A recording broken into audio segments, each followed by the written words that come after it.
Merhaba arkadaşlar, kanalıma tekrar hoş geldiniz. Bugün sizlerle birlikte yine güzel bir yelek çalışması yapacağız. Robamızı böyle oldukça sade bir roba tercih ettim, gizli artırmayla. Yine altında oldukça güzel bir model uyguladım. Şöyle daha net görebilirsiniz. Alt görünümü de bu şekilde ajurlu, zikzaklı güzel bir modelle güzel bir yelek çalışması yaptık. Yeleğimi ben kartopu baby vanilla ördüm. 3 numara şişiyle ördüm arkadaşlar. Ama enimi de oldukça rahat tuttum. Yaklaşık 2-2,5 yaşa olur bu yelektek, bu ölçülerde bir yelek. Dilerseniz şöyle boyunu ve enini ölçelim.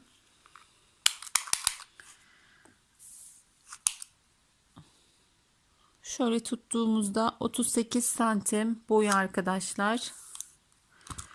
Enini de ölçelim yine. Şöyle ölçtüğümde 29 santim arkadaşlar, tam ekrana çıkmıyor. 29 santimde eni, dediğim gibi yine çocuğun yapısına göre değişir ve yapacağımız ipin kalınlığına göre değişiklik gösterir arkadaşlar. Benim yaptığım ip ve ölçüler de bu şekilde. Şimdi burada sade bir roba tercih etmiştim. Yeni yapacağım modelde burada gizli artırma değil de normal ajurlu artırma yapacağım. Buradaki modele de bütünlük sağlasın diye arkadaşlar. Robamıza 83 ilmek başlıyoruz. 4 diş haroşadan sonra ayrımlarımızı yapıyoruz. Yine yaka düşürme tekniği de uygulayarak robamızı kolaylıkla tamamlayacağız. Ayrım sayılarını da başında vereyim videonun. Yine birlikte ayrım yapacağız. 16 ilmek önler, 9 ilmek kollar, 25 ilmek de arka arkadaşlar. İkişer ilmek de beden aralarında var. Toplamda 83 ilmek. Şimdi robamıza başlayalım. Normal klasik ilmek atma yöntemiyle 4 diş haroşamızı örelim. 4 diş haroşayı henüz tamamlamadan arkada yaka düşürme tekniğini yapacağız. 4 diş haroşamızı örelim ve birlikte ayrımlarla ve modelimizin kurulumuyla devam edelim. Evet, ben örgümü başladım. 4 diş haroşamı ördüm. Henüz ön sırasındayım. Arka sıramı tamamlamadım. İpimi de göstereyim. Yine her zaman kullandığım kartopu Baby One, renk kodunu da soracak olursanız 578 renk kodu. Şimdi ilk iliğimizi burada açıyoruz hemen. Benim gibi haroşayı ters örenler arka yüzde açtıklarında ilik daha düzgün oluyor arkadaşlar. Arka sırada açarsanız haroşanın boşluğuna geliyor. Eğer ön yüzde açarsanız haroşanın dışına geldiği için çok güzel olmuyor. O yüzden benim gibi ters örüyorsanız eğer haroşanın arka sırasında 4 ilmek örüyoruz. Bir tane doluyorum. İkisini birlikte alarak küçük bir ilik açmış oluyoruz. Yani bebek yeleklerinde bu tarz açılıyor ilikler. Daha büyük yelek yapacaksanız eğer farklı şekillerde dikey ya da daha büyük ilik açmayı da kanalımda göstermiştim. Önler, şöyle görüntümü biraz daha yaklaştıracağım. Önler 16 ilmekti arkadaşlar. Arka sırayı örerken 14 ilmek kalana kadar örmeye devam edeceğiz. Çünkü yaka düşürme işlemi yapacağız. Şimdi sıra başına kadar, yani 14 ilmek kalana kadar ters örmeye devam ediyorum. Evet, sol şişimde 14 ilmek kalana kadar örmeye devam ettim. Ön sayımız 16 idi arkadaşlar. Şimdi yaka düşürme işlemi uyguluyoruz. Eğer uygulamak istemezseniz normalde devam edebilirsiniz. Şimdi sağ şişimde 14 ilmeğim var. İlk ilmeği örmeden alıyorum. 15, 16. Bir tane artırdım. Dediğim gibi buradaki artırmadan yapmayacağım. Yine arası 2 olacak ama artırmaları normal ajurlu artırma yapacağım. Artırdım. 2 ilmek düz ördüm. Artırdım. 9 ilmek kolumuzu örüyoruz. 1, 2, 3, 4, 5, 6, 7, 8 ve 9. Bir tane artırdım. 1, 2 ilmek düz ördüm. Bu en kolay robalardan bir tanesidir arkadaşlar. Özellikle örgüye yeni başlayanlar için çok kolay bir robadır. Yine artırdım. 25 ilmek örüyorum. 1, 2, 3, 4, 5, 6, 7, 8, 9, 10, 11, 12, 13, 14, 15, 16, 17, 18, 19, 20, 21, 22, 23, 24 ve 25. Tekrar bir tane artırdım. 2 ilmek düz örüyorum. Tekrar artırdım. 9 ilmek kolumuzu örüyoruz. 2, 3, 4, 5, 6, 7, 8, 9. Bir tane daha artırdım. 2 ilmek düzüm örüyorum. Artırdım. 1, 2 ilmek ördüm. Burada da sol şişimde 2, 4, 6, 8, 10, 14 ilmeğim kaldı. Geri döndüm. Sağ ve sol tarafta yaka düşürme tekniğini uyguluyoruz. Yine ilk ilmeği örmeden alıyoruz ve biraz sıkıştıralım ki ilmeği boşluk olmasın. Arka sıramızı tamamen ters örgü olarak örüyoruz. Bu sefer sol şişimizde 12 ilmek kalana kadar, bir önceki sırada 14 ilmek kalana kadar örmüştük. İkişer ilmek ilave ederek yaka düşürme tekniğini uyguluyoruz. Ben örmeye devam ediyorum. Evet, arka sırada ters örmeye devam ettik arkadaşlar.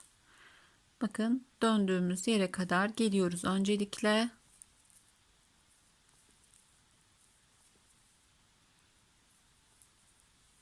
İki ilmek daha ilave ediyoruz. Tekrar dönüyorum. Artık ayrım yerlerimiz belli oldu. Artırmalarım da gizli artırma olmadığı için bakın rahatlıkla artık robamızı örebiliriz. İlk ilmeği yine örmeden aldım. Şimdi saymama gerek yok artık. Şuradaki iki ilmeğin öncelikle sağından ve solundan artırarak robamızı örüyoruz. Yaka düşürme tekniği bitene kadar yine ben robamı anlatmaya çalışacağım. İlk defa görenler için karışıklık olmasın. Daha önce uyguladıysanız zaten ayrım sayıları olduktan sonra robamıza rahatlıkla devam edebiliriz. Yine bakın, 2 ilmeğime geldim. Bir önceki sırada artırdığım ilmeğimi ördüm. Artırdım. 1, 2 ilmek ördüm. Sonrasında yine artırdım.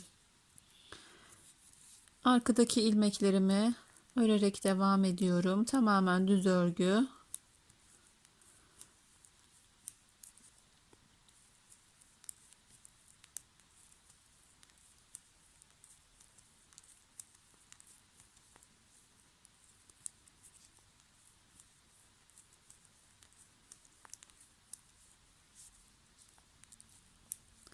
Yine artırdığımız yere kadar düz olarak örüyoruz. Saymamıza gerek yok.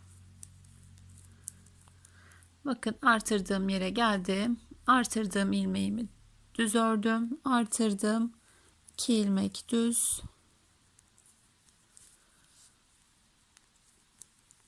Ve robamızı bu şekilde örmeye devam ediyoruz.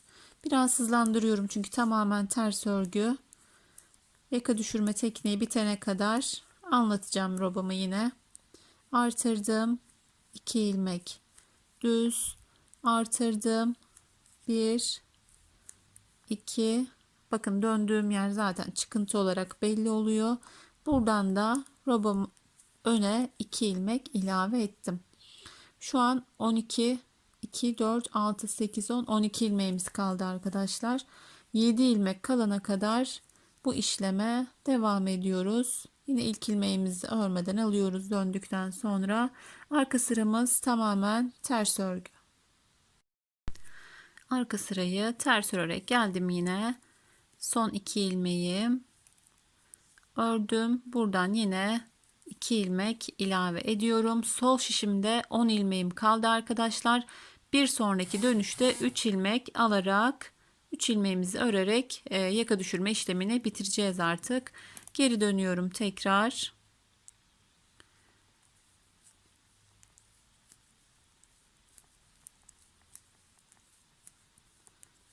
Artırarak robumu örmeye devam ediyorum. Bakın 2 tane artırdık. 3. sıramızla robumuzu örmeye devam ediyoruz.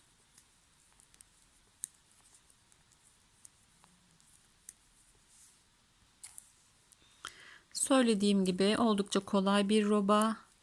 Hatta en kolay robalardan bir tanesi diyebiliriz.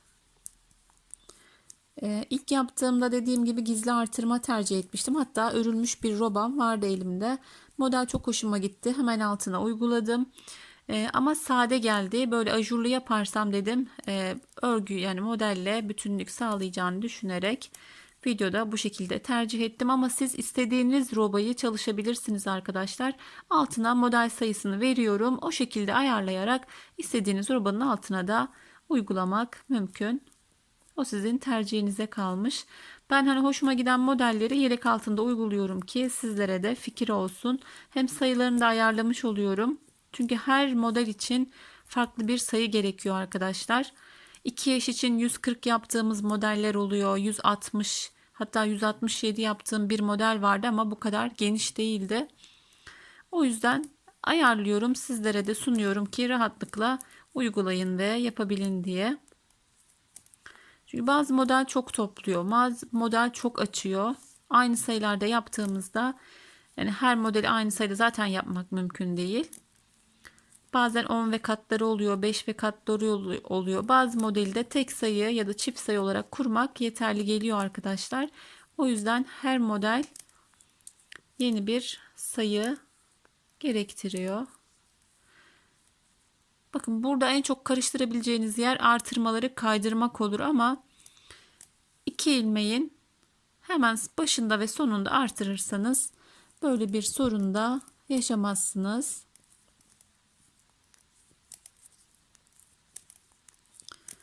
Sol tarafı da döndükten sonra artık son dönüşlerimizi yapacağız arkadaşlar. 10 ilmeğimiz kalıyor.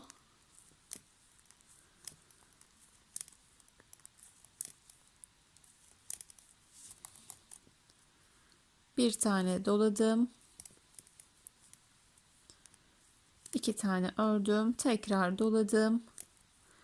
Öndeki ilmeklerimi örüyorum.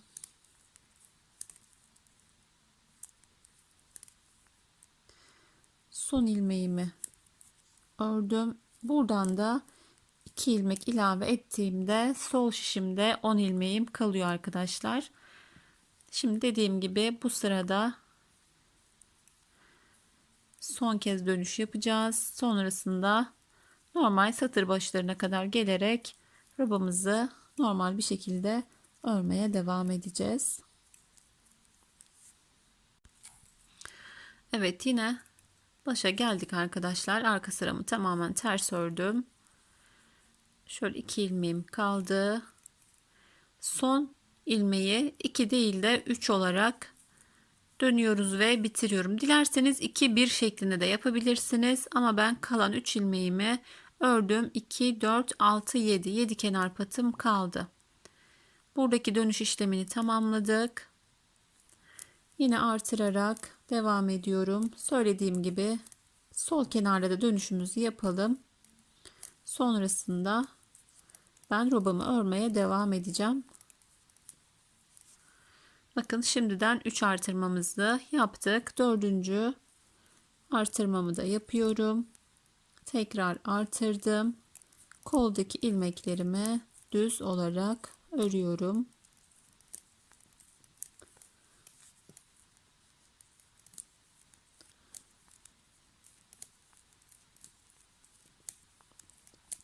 Alt model anlatımını arkadaşlar yeni bir kanal açtım. Bilmeyenler abone olursa sevinirim. Kardeş örgüler örgü modelleri diye, çok yeni de sayılmaz bilmeyenler için. Orada bu alt modelleri ya da farklı modelleri kısa parça model şeklinde anlatıyorum. Kardeş örgüler örgü modelleri yazarak abone olursanız sevinirim. Şöyle göstereyim hatta yeri gelmişken. Bu modeli küçük bir parça halinde anlattım bu şekilde. Bakın her renkte farklı bir görünüm oluyor. Oldukça gerçekten güzel bir model. Yeleğe başlamadan siz de böyle bir parça çıkarırsanız eğer yelek üzerinde uygulamakta zorlanmazsınız arkadaşlar. Bunun anlatımını dediğim gibi o kanalımda bulabilirsiniz. Yine bu kanalda bu olmayan birçok yeni modeli de orada bulabilirsiniz. Sizler de bayan yelekleri, bebek yeleklerine rahatlıkla uygulayabilirsiniz. Ama yeni bir model yapacaksanız ve böyle ajurlu karışık bir modelse mutlaka küçük bir parçada deneyin arkadaşlar. Çünkü yelek üzerinde 150, 160, 140 ilmeği söküp söküp yapmak biraz sinir bozucu olabiliyor. Hem de ipimiz de yıpranıyor. O yüzden hani yeni bir model, zorlanacağınızı düşündüğünüz bir model olduğunda mutlaka küçük bir parçada birkaç örnek olarak yapın. Sonrasında zaten sayılarını ben veriyorum, özellikle hani 2 yaşa yapacaksanız şu sayılarda tam denk geliyor diye ayarlarsınız. Rahatlıkla yapabilirsiniz.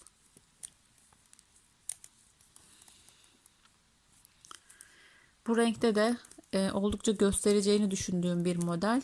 Her model her renkte farklı gösteriyor arkadaşlar. Şu an yaptığım renkte de daha net, daha güzel görüneceğini düşünüyorum. Bakalım nasıl olacak.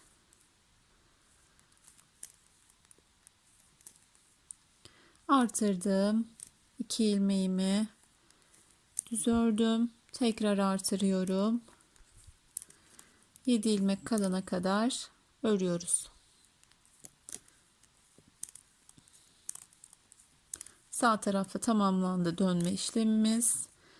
Burada da 3 ilmeği ilave ediyoruz. 1, 2, 3. Burada 7 kenar patımız kaldı. İliğimizi de açmıştık ilk iliğimizde. Arka sırayı dönüyoruz. Yine tamamen ters örgü olarak örüyoruz. Artık dönme işlemimiz bitti arkadaşlar. Satır başına kadar geliyoruz. Artık robamızı artırarak örmeye devam edeceğiz. Dönme işlemimiz bakın burada bitti. Pata kadar geldik. Yakamızın oyuntusu da bakın bu şekilde oldukça güzel bir oyuntu oldu. Şimdi 20 artırma olana kadar, yani burada 20 tane delik ajur olana kadar robamızı artırmaya devam edelim arkadaşlar. Sonrasında 3 diş haroşamızı yapalım ve birlikte ayrım ve modelin kurulumuyla devam edelim. Şimdi ben robamı örmeye devam ediyorum. Evet, robamız tamamlandı. 20 artırma olana kadar örmeye devam ettim. Sonrasında 3 diş haroşamı ördüm. Haroşamın 3. sırasını ördüm. Henüz arka sırasını tamamlamadım. Burada ayrımlarımızı yapacağız. Önlerde şuradaki 2 ilmeğin birini kola, birini bedene veriyoruz arkadaşlar. Şöyle ayıracağız. Bedene verdiğimizde toplamda önlerde 37, arkada 67 ilmek var. Toplamda 141 ilmek yapıyor. Kolları saymıyorum. Yani saymam gerektiren bir durum yok. Bizde bedendeki ilmek sayısı gerekli. 141 ilmeğimiz var. 8'er ilmek kol altından artırma yapacağız. Toplamda 157 ilmek olarak modelimizi kuracağız. Modelimizde 6 ve katları artı 5 ilmek şeklinde arkadaşlar. 157 ilmek olarak kuracağım ben. Siz daha küçük yapmak istiyorsanız eğer 6'şar ilmek çıkararak, yani 151, 145 bu şekilde 6 ilmek eksilterek daha küçüğünü de yapmanız mümkün. Şimdi geçelim kol ayrımlarına.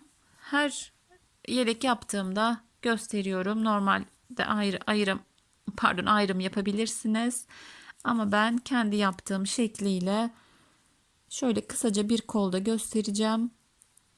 Diğer kolu da yaparak hemen modelin yapımına geçeceğiz arkadaşlar. Arka sıranın haroşasını, yani 3. haroşamızı tamamlarken burada kol kesimini yapacağız. Kol altından aynı anda artıracağız. Üzerine de 1-2 sıra örüp bunların hepsini bir sırada tamamlayacağız arkadaşlar. Öncelikle şurada kolumuzun bitimine kadar haroşamızı örerek gelelim. Evet, bakın buradaki 2 ilmeğin birini bedende bıraktım. Birini kola verdim arkadaşlar.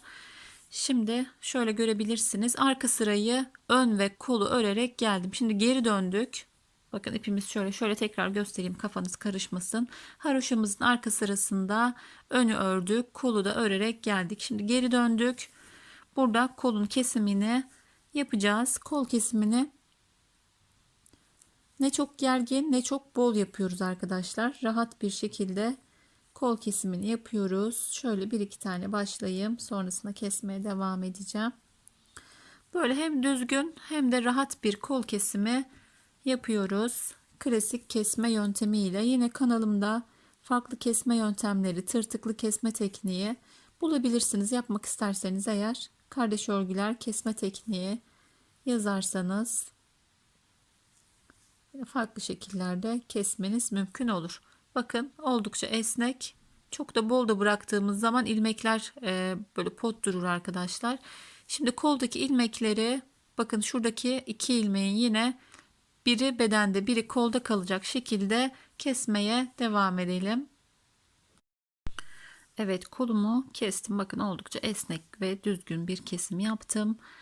Buradaki iki ilmeğin bakın biri burada biri kolda kaldı, kestik. Toplamda önde 37 ilmeğimiz var. Sayarak bu şekilde ayarlayabilirsiniz. Şuradaki bir ilmeği şöyle karıştırabiliyoruz bazen. 37 ilmek kaldığında kesimimiz tamam olmuş oluyor. Şimdi tekrar geri döndük arkadaşlar. Kesimimizi yaptık. Burada 8 ilmek artırıyoruz. 1 2 3 4 5 6 7 8 8 ilmek artırmak istemezseniz, yani kol altında çok fazla ilmek oluyor derseniz, burada önlerde ve arkalarda yani artırarak, yani gizli, yani burada 7 ilmek artırırsanız 2 ilmek daha artırmanız gerekir. Bunu da aralarda artırarak düzenleyebilirsiniz ama gerek yok. Yani 8 ilmek artırdığımızda tam denk gelecek arkadaşlar. Şöyle şişimi aldım.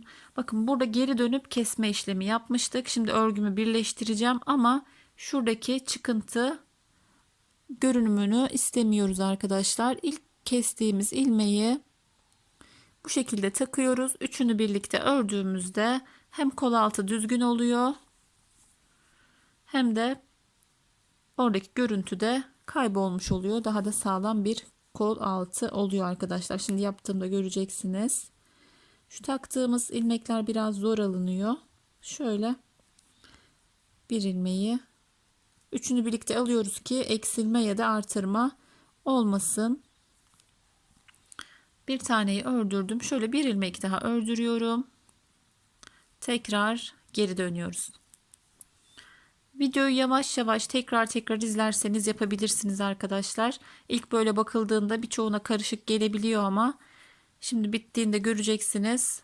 Şu an haroşamızın 3. sırasını örerken bakın kolu kestik, artırdık. Şimdi geri döndüm yine.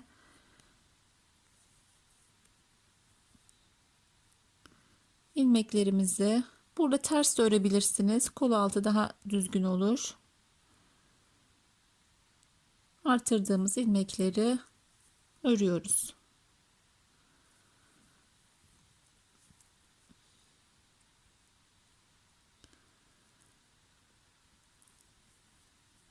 Sekiz ilmek artırmıştık.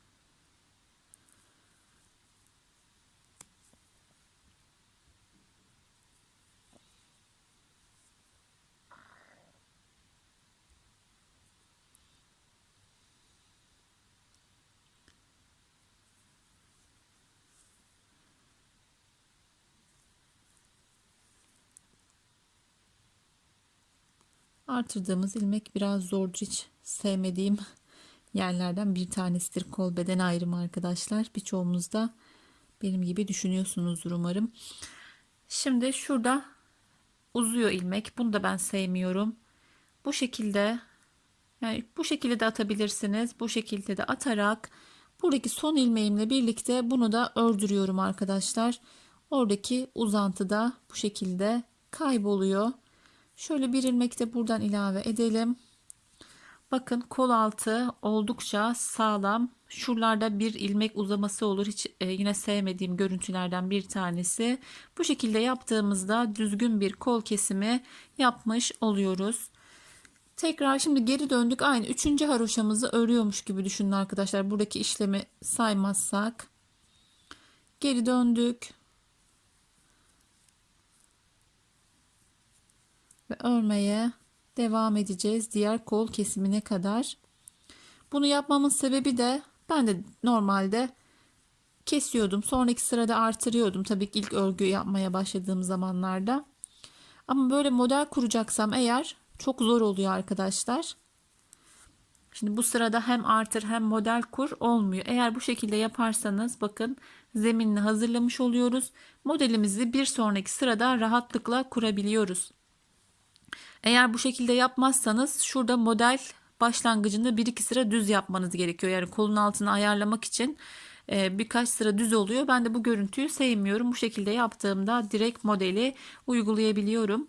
Şimdi örmeye devam edeceğiz. Diğer kolu siz yapabilirsiniz rahatlıkla. Yine arkayı ve kolu örerek buraya kadar geliyorum. 37 ilmek bırakacağız önde. Geri dönüyoruz. Koldaki ilmekleri yine şu şekilde hani bir ilmek kola bir beden bir ilmek bedene şeklinde keserek geliyoruz. Yine artırıyoruz. Artırdığımız ilmeği örüyoruz. Geri dönerek sıramızı tamamlıyoruz. Tamamen diğer kol gibi diğer kolu da keselim ve modelimizin kurulumuna geçelim. Evet arkadaşlar, robamızın kol kesimi de tamamlandı. Her iki kol altında bakın aynı şekilde kestik, artırdık. Bir sırada ilerlettik örgümüzü. Şimdi burada bakın, burada hiç ilerlemedi örgümüz. Sadece kol altını yaptık ama burada 3. haroşamızın bitimindeyiz ve hemen model kurulumuna geçeceğiz. Model kurulumunu ilk sırayı birlikte yapacağız arkadaşlar. Sonrasında hani sıra başlarında birkaç model yapacağım. Sonrasında ilerleteceğim. Çünkü bir 5 sıra kadar anlatmam gerekiyor. Uzun uzun da anlatmaya gerek yok. Burada kontrolünüzü yapalım. 57 ilmeğimiz olması lazım arkadaşlar. Eksik ya da fazlaysa model kurulumunda 1-2 ilmek keserek ya da artırarak yine ayarlamak mümkün. 57 ilmek olması gerekiyor.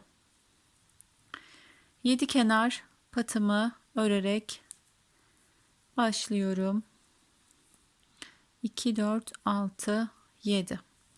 Şimdi başlayacağız. Aslında aynı şekilde devam edecek. 2 düz, 1 artır, 2 düz, tersten bir tane kes. Aslında döngümüz bu şekilde olacak arkadaşlar. Tekrar baştan söyleyeyim yine. 2 düz, 1 artır, 2 düz, ters olarak 2 ilmeği birlikte kes. Yine başa döndük. 2 düz, 1 artır, 2 düz, ters olarak 2 ilmeği birlikte örüyoruz. Yani bir ilmek kesmiş oluyoruz. Tekrar 2 düz, 1 artır, 2 düz, 1 kes. Bu şekilde sıra sonuna kadar yapıyoruz. Yine ben biraz yaptıktan sonra ilerleteceğim arkadaşlar. Aynı anda yaparken bazen yanlış da yapabiliyorum. Döngümüz dediğim gibi bu şekilde başlıyoruz. 2 düz, 1 artır, 2 düz, 1 kes. Ters olarak kesme işlemini yapıyoruz. 2 düz, 1 artır, 2 düz, ikisini birlikte ters olarak kesiyoruz. 2 düz, 1 artır, 2 düz, 1 kes. Sesli anlatımla da yapabilirsiniz arkadaşlar. Hızlı ya da yavaş ördüğüme bakmayın. Dediğim gibi bakın, sesli olarak 2 düz, 1 artır, 2 düz, 1 kes. Dinleyerek bile yapmak mümkün ilk sıramızı. 2 düz, 1 artır, 2 düz, 1 kes.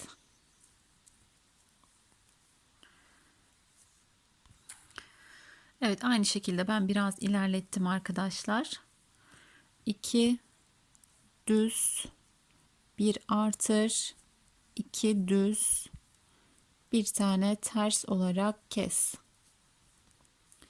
2 düz, bir artır, 2 düz, bir tane kes. 2 düz, bir artır, 2 düz, bir kes. Bu ilk sıra modellerde çok önemli arkadaşlar. Yanlış yapabiliyoruz, kaydırma yapabiliyoruz. İlk sırayı kurulduktan sonra buradaki modele göre takip etmek daha kolay oluyor. 2 düz, bir artır, 2 düz, bir kes. Ben de inşallah bir yerlerde yanlışlık yapmamışımdır diye umuyorum.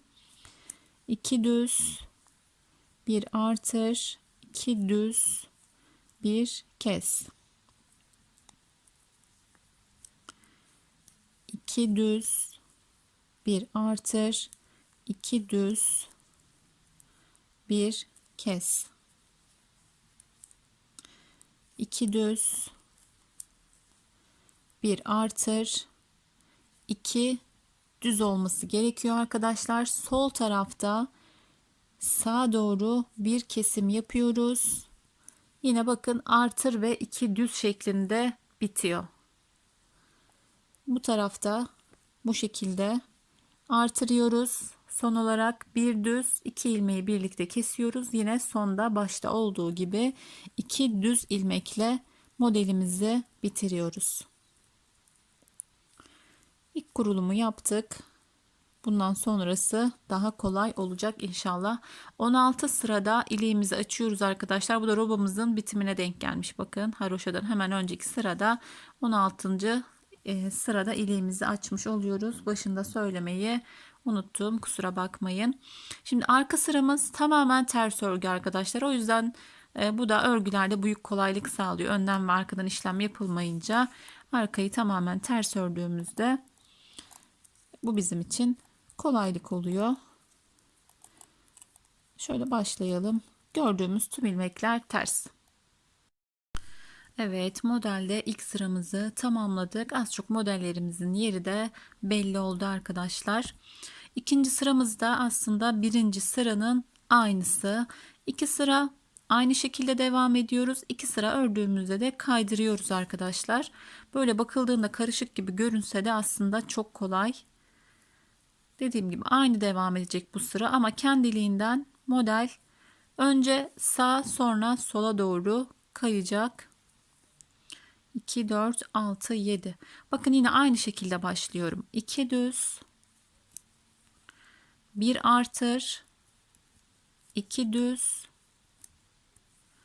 1 kes. Bakın buradaki düzle bir önceki sırada kestiğimiz ilmeği yine ters olarak kesiyoruz. Ama işlem aynı. Baştan 2 düz 1 ters diye başlarsanız kaydırma yapmazsanız da aynı şekilde devam edecek. Kestim. 1 2 düz, 1 artır, 2 düz. Yine bakın düz ilmekle bir önceki sırada kestiğimiz haroşayı birlikte kesiyoruz. Burada ters kestik. Arkayı tamamen ters ördüğümüzde şu kestiğimiz ilmek haroşa oluyor arkadaşlar. 2 düz, 1 artır, 2 düz, ters olarak kes. Kaydırma yapmadığımız sürece, yani burayı düzgün bir şekilde ördüğümüz sürece çok kolay. Dediğim gibi 2 düz, 1 artır, 2 düz, 1 kes olarak devam ederseniz ikinci sırayı da rahatlıkla tamamlayabilirsiniz. 2 düz, 1 artır, 2 düz, 1 kes. Yavaşça örüyorum. 2 düz artırdım. Görüntümüz şu şekilde, bakın. 2 ilmek düz. Keseceğimiz ilmek de bu yandaki düzle birlikte kesiyoruz ki dediğim gibi sağa doğru bir kayma oluyor. 2 düz, bir artır, 2 düz, bir kes, 2 düz, bir artır, 2 düz, bir ilmek kes. Yine bir miktar örmeye devam edeceğim. Örgümü ilerleteceğim. Bakın görüntümüzde şu şekilde dilim dilim ortaya çıkmaya başladı. Şimdi biraz örmeye devam edelim.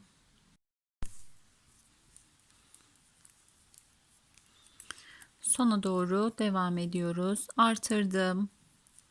2 düz ördüm. 2 ilmeği ters olarak kestim. 2 ilmek düz. Artır. 2 ilmek düz. Ters olarak kesiyorum. 2 ilmeği birlikte örerek 2 ilmek düz. Artır. 2 ilmek düz. Ters olarak 2 ilmeği kesiyorum. 2 ilmek düz. Artırdım. 2 düz. 2 kez, yani modelin özeti 2 düz, bir kez, 2 düz, bir artır. 2 düz, bir kez, 2 düz, bir artır arkadaşlar. Bir sonraki sırada göreceksiniz. Küçük bir kaydırmayla başında yapacağız kaydırmayı, sonrası yine aynı şekilde devam edecek. Son olarak kestim. 2 ilmek düz, artırdım. Bir düz, ikinci düzü arkadaşlar bakın 2 ilmek var. Burada ilmek fazlalığı olmaması için keserek dengeliyoruz. Yani yine başında olduğu gibi artırdık, 2 düzle bitirdik. Kenar haroşamı örüyorum. Yine arka sıramız tamamen ters örgü.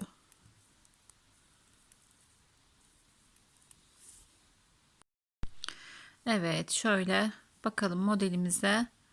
Bakın aslında neredeyse ortaya çıktı. Şimdi döngümüzü yapacağız arkadaşlar. Yine dediğim gibi aynı devam edecek. Sadece başında küçük bir kaydırma yapacağız. Diğer tarafta yaptığımız kesmeyi burada yapacağız. Zikzak, yani sağ geliyordu, sola dönecek. Şimdi yapalım. 2 ilmek örüp artırmaya başlamıştık. İlk ilmeğimi çevirdim. Sola doğru kestim. Bir ilmek düz ördüm. Yani yine 2 düzle başlamış oluyoruz arkadaşlar. 2 düz kestiğimi saymazsak eğer bu şekilde 2 düz, bir artır, 2 düz, bir kes. Yine 2 düz. Yani buradaki artırma orada mı olmalı, burada mı olmalı diye çok buraya takılmayın arkadaşlar. Başında düzgün başladıysanız eğer, sonu da yani başladığımız gibi devam edecek. Artır, 2 tane düz ör, artırdım. Pardon, burada kestik. 2 düz. Yine bir önceki sırada buradaki düzle kesmiştik. Şimdi bu tarafa kaydığı için kestiğimiz ilmek ve solundaki ilmek düz bu kez. Kestim. 2 ilmek düz. 2 düz. Bir kez. 2 düz. Artırdım. 2 düz. Değişen sadece baştaki ilmeği keserek başlamak oluyor arkadaşlar. Sonrasında 2 düz, bir artır, 2 düz, bir kes. Bakın 2 düz, bir artır, 2 düz, bir kes. Model yapımı hiç değişmeyecek. 2 sırada bir kaydırma işlemini yapacağız. 2 düz, bir ilmek kesiyoruz ters olarak, 2 ilmek düz, artırdım, 2 düz, yine bakın kestiğim ilmek, 2 ilmek düz. Bu şekilde yine örmeye devam edelim biraz.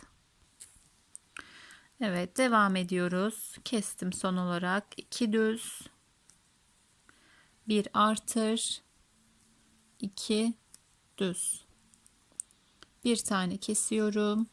Ters olarak 2 düz, 1 artır, 2 düz, bir tane ters olarak kes. Burada kafanız karıştıysa, eğer çok anlayamadıysanız, dediğim gibi küçük parça anlatımını yaptığım videodan yararlanabilirsiniz arkadaşlar. Ama birlikte kurduk. Dediğim gibi hiç değişmiyor. 2 kez, yani 2 sıra başta 2 düz olarak başlıyoruz. Sol tarafta kesiyoruz. 2 sıra sonra sağ tarafta kesiyoruz. Sol tarafta kesmeyeceğiz. Şimdi onu da göreceksiniz. 2 ilmek düz, bir artı, pardon, bir kez,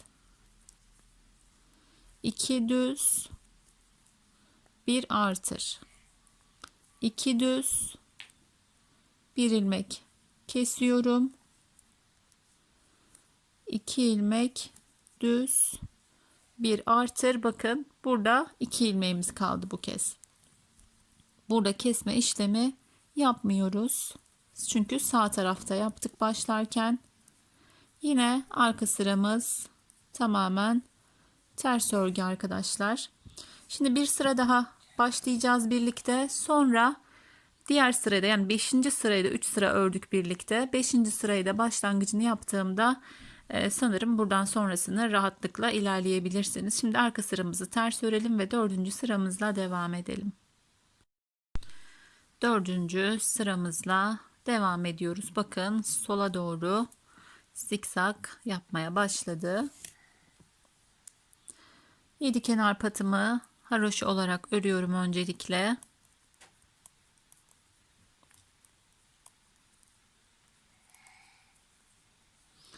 Yine burada da keserek başlıyoruz arkadaşlar. Bir kez kesmiştik. İkinci kez kesiyoruz. 1 2 düz. 2 düzümü ördüm, artırdım. 1 2 düz, bir ilmek kesiyoruz. 2 ilmek düz, artırdım. 2 düz, bir kez, 2 ilmek düz. Başlangıcını dediğim gibi düzgün yaptıktan sonra aynı döngüyle devam ediyoruz. 2 düz, bir kez, 2 düz, artırdım. 2 düz, bir kez, 2 düz. Şöyle görebilirsiniz, bakın ilk olarak sağa doğru kaymıştı, şimdi sola doğru zikzak şeklinde modelimiz ilerliyor. Yine biraz örmeye devam edeceğim arkadaşlar. Evet, devam ediyorum. Artırdım, 2 ilmek düz, kesme işlemi yaptım. Aynı devam ettiği için tüm sıraları anlatmıyorum arkadaşlar. 2 düz, bir artır, arada hızlandırıyorum, ilerliyorum. 2 ilmek düz, artırdım, 2 düz, bir kez. Zaten birçoğumuz buraya geldiğimizde modelin yapımını az çok anladık arkadaşlar. Sonrasında rahatlıkla yapabiliriz. Ben bir yerde sanırım kaydırma işlemi yaptım. Onu arıyorum. Neyse, örmeye devam edeyim. Sonrasında düzelteceğim. Şurada bir yerde yanlışlık var. Şu şekilde halledeyim. Benden kaynaklanan bir sorun. Sıramızı bu şekilde örüyoruz. 2 düz, bir ilmek kes, 2 ilmek düz, bir tane artır. 2 düz, bir ilmeği, bakın kestiğim ilmekle yanındaki düzü sola doğru kayıyor. 2 düz, Bir tane artırdığımda yine sonda 2 ilmek düzüm oluyor arkadaşlar. Bu şekilde bitiyor. Şimdi şunu da söyleyeyim. Eğer yarıda kaldıysanız, eğer yani bıraktınız örgünüzü, sağ tarafa mı gidiyorum sola tarafa mı diye düşünüyorsanız eğer, bakın 1 2 3 tane ajur olduğunda şöyle saydığımızda dönme zamanı gelmiştir. Diğer bir şekilde de bakın 1 2 tane kesme işlemini gördüğünüzde demek ki buradaki kesme işlemi tamamlanmış arkadaşlar. 2 düzle başlamamız gerekiyor. Kesme işlemi sol tarafa geçecek. Bu şekilde de ayarlayabilirsiniz. Onun dışında zaten anlattığım gibi oldukça kolay. Şimdi ben arka sıramı tamamlayayım. 5. sıramıza bir başlangıç yapalım. Ondan sonrasında modelimizi örmeye devam edelim. Ben de videomu sonlandırayım. Evet arkadaşlar, şöyle bir başlangıç yapacağım. Sonrasında devam edeceğim.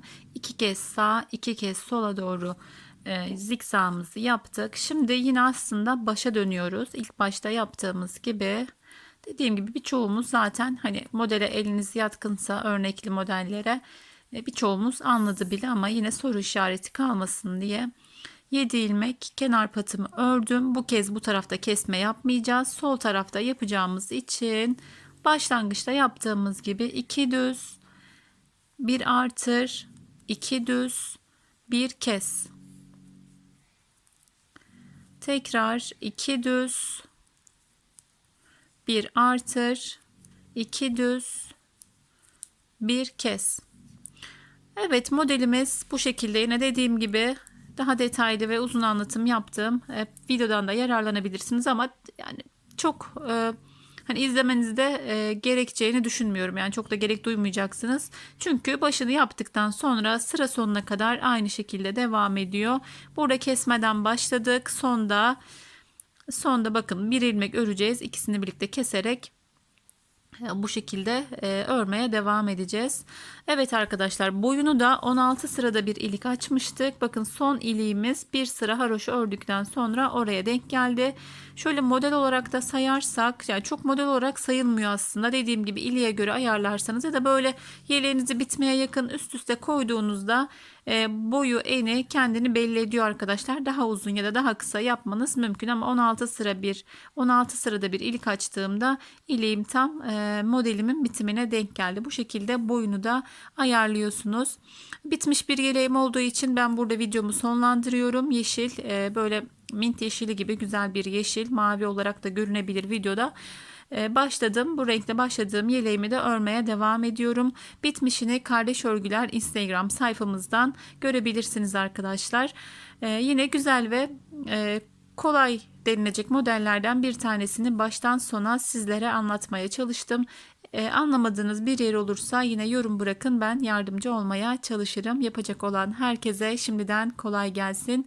Yeni bir model, yeni bir videoda görüşmek üzere. Allah'a emanet olun. Hoşça kalın.